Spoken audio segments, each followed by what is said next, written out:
চিকিৎসার জন্য।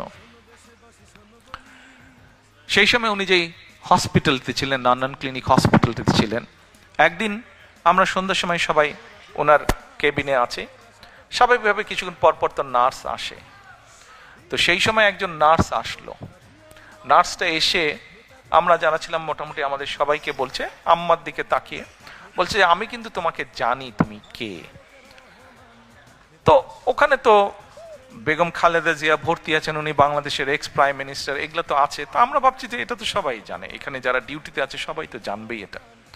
তখন নার্সটি নিজেই বলছেন, না, তোমার যেগুলো অফিসিয়াল প্রোটোকল আছে বা ছিল সেটা তো আমি জানি, কিন্তু আরেকটা ভাবে তোমাকে আমি চিনি এবং অনেক আগে থেকে তোমাকে আমি জানি। আমি যখন ছোট ছিলাম সেই সময় থেকে তোমাকে আমি চিনি, জানি। তো আমরা একটু অবাক হয়ে জিজ্ঞেস করলাম, কিভাবে তুমি ওনাকে চেনো?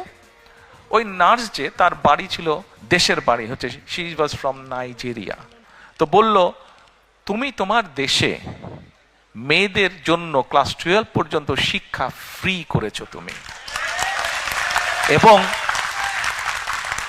আমার দেশের সরকার তোমার এই পলিসিটা গ্রহণ করেছে, যার ফলে আমি বিনামূল্যে শিক্ষা পেয়েছি, পরবর্তীতে পড়ালেখা করেছি, আজকে আমি ইউকেতে এসে এখানে কাজ করছি।